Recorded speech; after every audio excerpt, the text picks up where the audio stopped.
반갑습니다. 오늘도 새벽 돌베개에 나오신 모든 성도님들을 주님의 이름으로 환영합니다. 주님의 은혜로 우리 모두가 또 수요일을 이렇게 살아갈 수 있게 되었는데요. 오늘도 하나님이 주시는 누가복음 말씀 또 함께 묵상하고 묵상한 말씀으로 또 이 하루도 잘 살아가는 우리 모두가 되기를 간절히 바랍니다. 오늘 우리에게 주시는 하나님의 말씀은 누가복음 5장 6절로 11절까지의 말씀입니다. 그런 다음에 그대로 하니 많은 고깃대가 걸려들어서 그물이 찢어질 지경이었다. 그래서 그들은 다른 배에 있는 동료들에게 손짓하여 와서 자기들을 도와달라고 하였다. 그들이 와서 고기를 두 배에 가득히 채우니 배가 가라앉을 지경이 되었다. 시몬 베드로가 이것을 보고 예수의 무릎 앞에 엎드려서 말하였다. 주님, 나에게서 떠나 주십시오. 나는 죄인입니다. 베드로 및 그와 함께 있는 모든 사람은 그들이 잡은 고기가 엄청나게 많은 것에 놀랐던 것이다. 또한 세베대의 아들들로서 시몬의 동료인 야고보와 요한도 놀랐다. 예수께서 시몬에게 말씀하셨다. 두려워하지 말아라. 이제부터 너는 사람을 낚을 것이다. 그들은 배를 무태댄 뒤에 모든 것을 버려두고 예수를 따라갔다. 아멘. 오늘 누가복음 5장의 말씀을 갖고 우리의 빈 배가 주님의 설교단이 됩니다. 우리의 빈 배가 주님의 설교단이 됩니다. 라는 제목으로 함께 하나님 말씀을 나누도록 하겠습니다. 누가복음 4장에서 예수님의 전반적인 갈릴리 사역을 소개합니다. 이것을 통하여서 예수님의 정체성과 예수님의 전체적인 사역을 압축적으로 소개합니다. 그리고 우리가 함께 보는 누가복음 5장부터는 본격적으로 예수님의 갈릴리 사역을 기록을 합니다. 그리고 그 기록의 시작은 제자들을 부르시는 것이지요. 오늘이 바로 그 말씀입니다. 오늘 예수님은 게네사렛 호숫가에 서 계십니다. 마가는 마가복음에서 이를 우리 모두에게 좀 더 익숙한 갈릴리 해변 이렇게 기록해 놓고 있지만 누가는 게네사렛 호숫가 이렇게 기록해 놓고 있습니다. 그런데 예수님이 바로 그곳에 서 계실 때 많은 무리가 예수님이 전하시는 하늘의 그 복음의 말씀을 듣기 위해 몰려듭니다. 너무 많은 인파가 몰려들어서인지 예수님은 말씀을 선포할 더 나은 조건을 찾으십니다. 그때 예수님의 눈에 정박해 있는 두 척의 배가 들어오게 되지요. 그 배들은 밤새 조업을 마친 상태로 선주로 보이는 어부들은 다시 저녁에 나가 조업할 준비를 위해서 그물들을 싣고 있었습니다. 그 어부들은 지난밤 밤이 새도록 그물질을 했지만 물고기를 한 마리도 잡지 못한 상태입니다. 예수님은 몰려든 무리에게 하나님의 말씀을 잘 선포하시기 위해서 그 배 중에 한 배에 오르십니다. 누가는 그 배가 시몬의 배였다고 정확히 기록을 하고 있습니다. 이는 우연히 예수님께서 시몬의 배에 오르신 것이 아니라 예수님의 그 마음 가운데, 계획 가운데 시몬의 배에 오르는 것이 있었다는 것을 우리 모두에게 증거해 줍니다. 그 배에 오르신 예수님께서는 배를 조금 떼어 놓으라 라고 그렇게 말씀하시죠. 그 다음에 배에 앉으셔서 무리를 향해서 하나님의 말씀을 증거하십니다. 여러분 혹시 고기잡이 배를 타보신 적이 있으신가요? 저는 대학에서 해양미생물 연구실에 있을 때 크고 작은 배를 타본 적이 있습니다.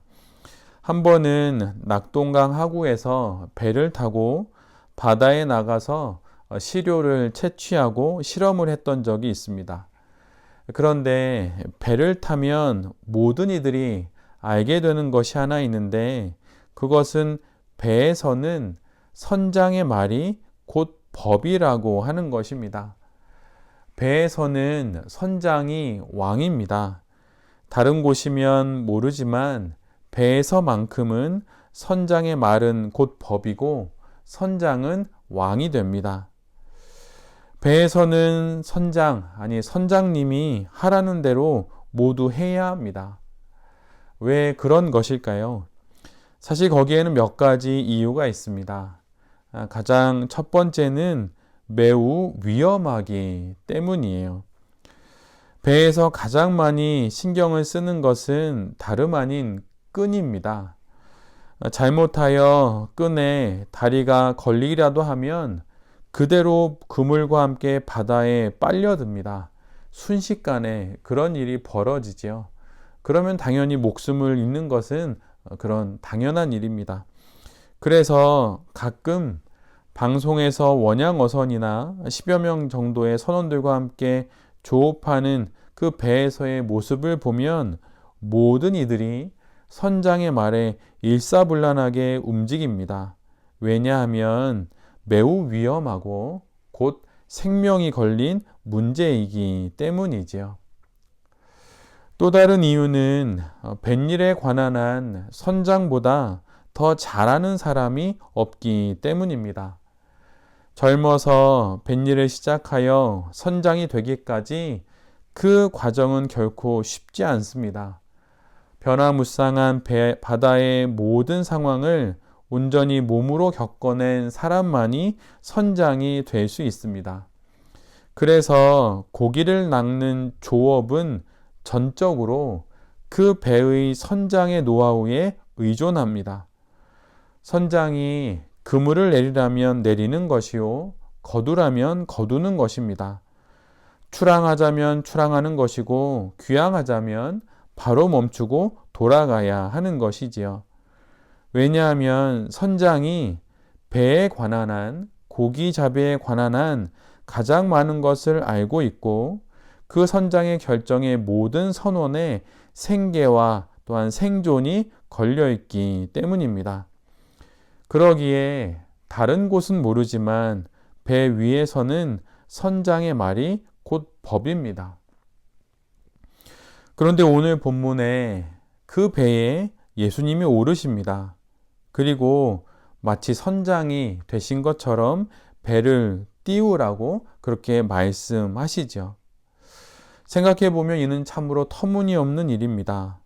그런데 더 터무니없는 것은 어찌된 일인지 배의 주인이요 선장이라 할 수 있는 베드로가 순순히 예수님의 말씀 그대로 한다는 것입니다. 베드로는 왜 이렇게 한 것일까요? 아마도 이전에 예수님에 관한 이야기를 들었을 수도 있고 오가면서 예수님이 전하시는 말씀을 직접 들었기 때문일 수도 있습니다. 그리고 지금은 많은 사람들이 몰려들어서 베드로를 보고 있기도 하고 밤새 아무것도 잡지 못한 상황에 당장 조업을 나갈 상황도 아니니 가벼운 마음에 배를 잠깐 띄우는 거야 할 수 있다라고 여겼을 수도 있겠지요. 그렇게 배는 띄워졌고 베드로의 그 빈 배는 하나님의 하늘의 복음이 전해지는 예수님의 설교단이 됩니다. 우리의 신앙의 경험에서 교회 생활에서 야유 예배를 드리는 모습처럼 그렇게 예수님이 베드로의 빈배 위에서 말씀을 전하십니다. 이처럼 실패로 인해 마치 빈배와 같은 우리의 인생의 상황에도 예수님이 오르시면 하나님의 말씀이 선포되는 그분의 설교단이 되는 것입니다. 스테인 글라스와 크리스탈 강대상 그리고 촛대가 있는 그곳만이 예수님의 설교단이 될 수 있는 것은 아닙니다. 베드로의 빈 배와 같은 실패, 밤새 조업을 했지만 아무것도 거두어들이지 못한 자리, 그래서 다시 그물을 씻으며 다음 기회를 기다려야 하는 그 지친 상황과 인생의 시간도 예수님이 오르시면 예수님의 설교단이 되는 것입니다. 누가 알았을까요? 자신의 실패의 그 빈 배가 예수님의 설교단이 될 줄 누가 알았겠습니까? 세상 사람들은 그 빈 배를 보고 실패라고 말할지 모르지만 그 빈 배가 예수님이 오르시면 하늘의 복음이 전해지는 그 설교단이 된다는 것을 우리가 오늘 본문을 통해서 볼 수 있습니다. 베드로의 빈 배에 오르셔서 그리고 마치 당신 소유의 배인 것처럼 털썩 주저앉으셔서 말씀을 전하시듯 예수님께서 우리 삶의 허탈한 삶의 자리와 사건과 사연들 가운데 또 그 시간과 순간에 들어오셔서 오늘도 말씀을 전하십니다. 그러기에 빈배가 된 것이 문제가 아니라 그 배에 예수님이 계시지 않은 것이 문제입니다.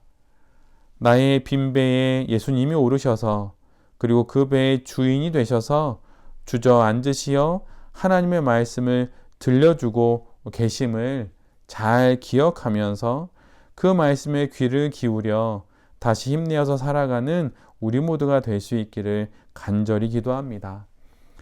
우리의 실패는 예수님께는 아무것도 아닙니다.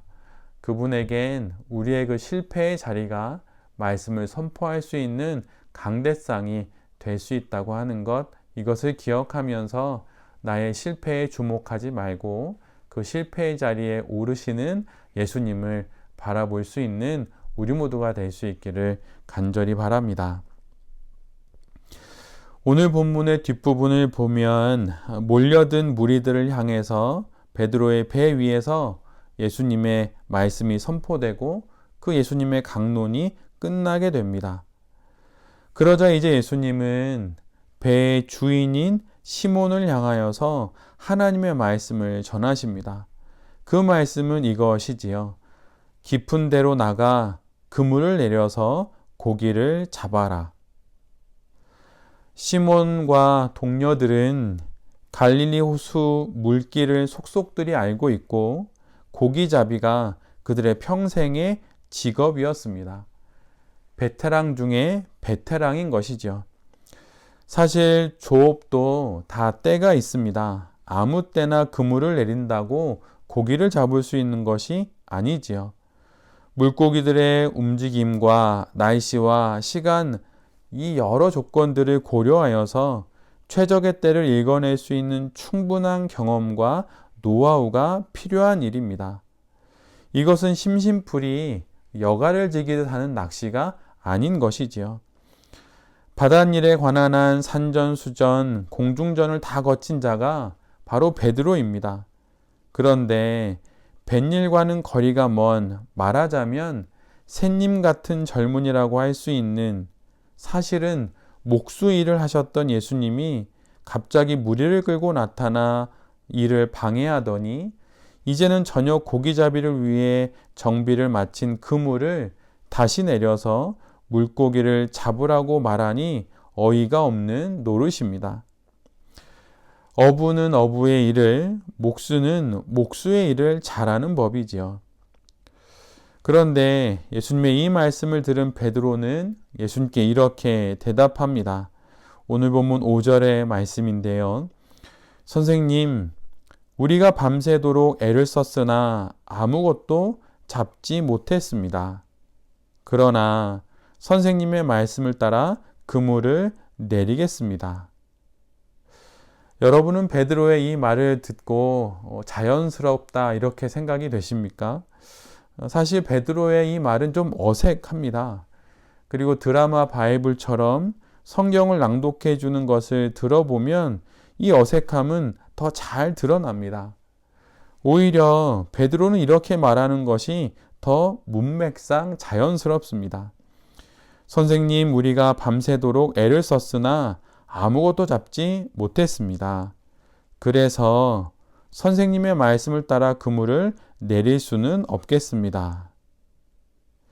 이것이 더 자연스러운 말이지요. 베드로의 말의 뉘앙스는 사실은 순종이라기보다는 마지못해 하는 행동과 체념이 담겨 있습니다. 베드로는 그렇게 예수님께 대답을 하지요. 베드로의 응답은 주저주저하면서 하는 것입니다. 낮보다는 밤에 고기를 잡는 것이 더 나은 것입니다.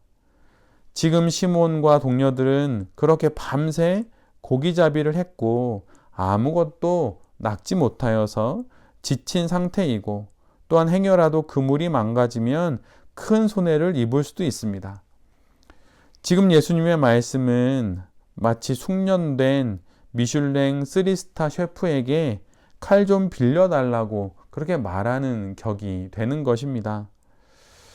그러나 베드로는 마지못해 하는 듯한 뉘앙스와 또 지금의 상황에 대한 자신의 다른 의견을 말하기는 하지만 즉각적으로 예수님의 말씀에 따라 행동합니다. 아마도 베드로의 이런 행동은 무엇보다 바로 우리가 앞에서 묵상한 자신의 집에서 장모의 열병을 고치신 예수님의 능력을 이미 경험했기 때문일 수 있습니다. 그래서일까요? 베드로는 자신의 경험과 판단을 뒤로하고 일단 예수님의 말씀을 따르는 행동을 합니다. 마치 선장의 명령을 따르는 선원처럼 그렇게 그는 노를 저어서 깊은 곳까지 나아갑니다. 이제 배의 주인은 예수님이고 배의 선장은 예수님이고 베드로는 그 배에 함께 탄 선원이 된 것입니다. 물론 그렇다고 하여서 베드로의 의심이 다 떠난 것은 아닙니다. 또 헛수고를 하겠군 이런 생각을 했을지도 모르는 것이지요. 그러나 속으로는 이런 생각을 했을지언정 베드로의 행동에서는 주저함의 흔적은 찾아볼 수 없습니다. 오늘 본문 6절은 이때 베드로의 모습을 이렇게 기록합니다. 그런 다음에 그대로 하니. 베드로는 즉시 깊은 곳을 향해 나아갔고 그대로 그물을 내립니다. 말보다 행동에 앞서는 벳사나이의 전형적인 그런 모습과 성격인 것이죠. 그물은 내려졌고 이제 시간이 지나면 그물을 들어 올려야 합니다. 그 순간을 성경은 이렇게 기록합니다. 6절의 말씀인데요. 그런 다음에 그대로 하니 많은 고깃대가 걸려들어서 그물이 찢어질 지경이었다. 내려진 그물에 많은 물고깃대가 걸려들어서 그물이 찢어질 지경에 이르게 된 것입니다. 정말 엄청난 양의 물고기가 잡힌 것이지요. 쓸데없는 그물질로 그물이 망가질 것을 염려했던 시몬과 동료들은 이제는 반대로 많은 고깃대로 인해서 그물이 찢어지지는 않을까 하는 걱정을 해야 하는 상황이 된 것입니다. 완전히 모든 것이 뒤바뀐 것이죠. 그런데 이때 또 한 번 참으로 이상한 일이 벌어집니다. 찢어질 듯한 그물을 보고 베드로가 예수님의 무릎 앞에 엎드려 이렇게 고백합니다. 주님, 나에게서 떠나 주십시오. 나는 죄인입니다. 이 역시 매우 엉뚱한 반응입니다. 누가는 베드로의 이 반응의 이유를 잡은 고기가 엄청 많은 것을 보고 놀랐기 때문이라 이렇게 기록합니다. 그런데 여러분 한번 생각해 보십시오. 사실 지금 베드로는 자신의 소원이 이루어진 상황입니다. 말하자면 작년에 시험에 떨어졌던 재수생이 예수님의 말씀을 따랐더니 올해 대학에 합격한 것입니다. 작년에 승진해서 누락된 중년의 가장이 올해 임원으로 발탁된 것이지요.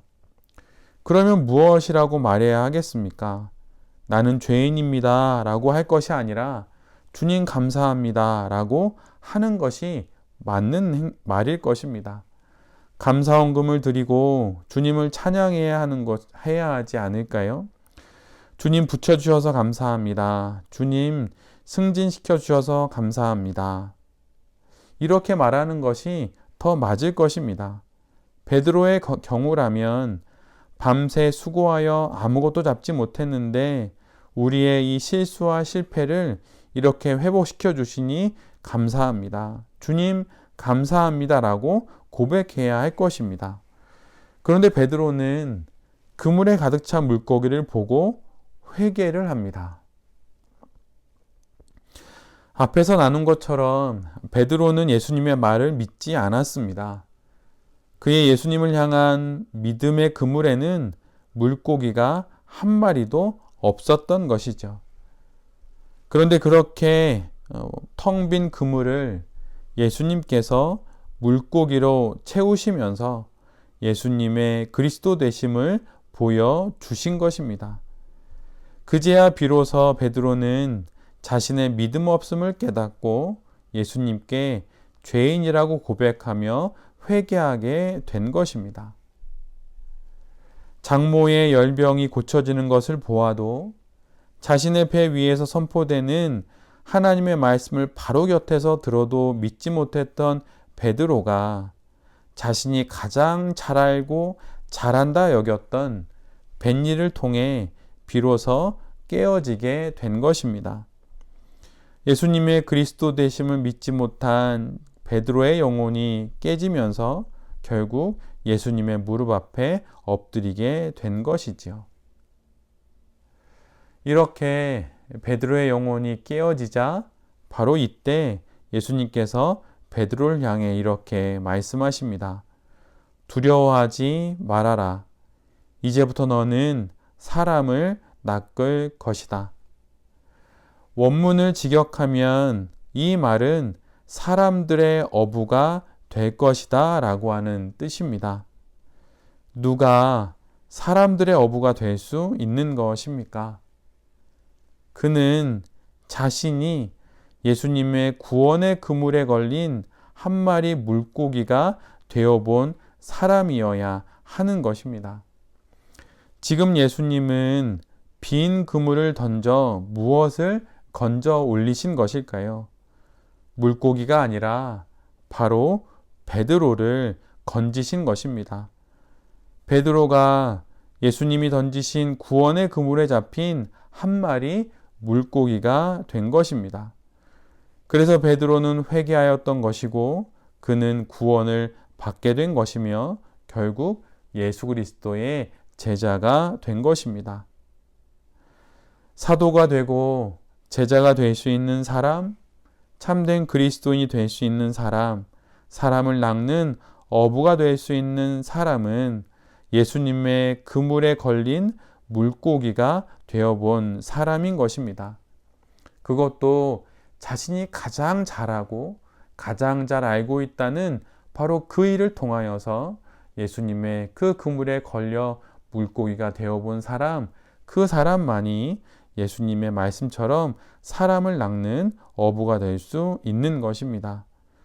그 구원의 그물에 걸려 예수님의 무릎 앞에 꿇어 엎드려 회개해 본 사람만이 사람들의 어부가 될 수 있는 것입니다.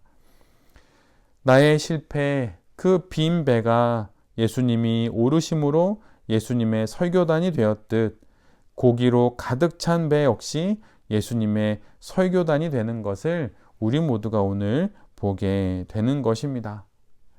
예수님은 이처럼 우리의 빈 배도 하나님의 말씀이 선포되는 설교단으로 삼으시기도 하고 내가 가장 잘하고 잘 알고 있고 잘할 수 있다고 말하는 그 배에 오르셔서도 우리를 당신의 사람 낚는 어부로 만들어 주시고 또 그곳을 하나님의 말씀이 선포되는 설교단으로 만들어 주시는 분입니다. 이 사실을 기억하면서 우리의 인생 가운데 예수님이 오르심으로 말미암아 우리의 인생의 모든 사건과 모든 사연들이 결국은 하나님의 말씀의 복음을 전할 수 있는 설교단이 된다는 이 사실을 잘 기억하며 오늘 하루도 잘 살아가는 우리 모두가 될 수 있기를 간절히 바랍니다. 새벽 돌베개의 모든 성도님들과 이 말씀을 전하는 제 자신이 우리의 인생이 주님의 하늘의 말씀이 선포되는 설교단이 될 수 있다는 사실을 기억하며 오늘 하루도 잘 살아갈 수 있게 되기를 간절히 기도드립니다. 아멘. 기도하겠습니다. 주님, 베드로의 빈배가 많은 무리를 향한 예수님의 설교단이 되었듯 고기로 가득 찬 그 배 역시 예수님의 설교단이 되는 것을 봅니다. 우리가 겪는 빈배와 같은 상황도 예수님이 그 배에 오르시기만 하면 주님의 설교단이 됨을 믿습니다.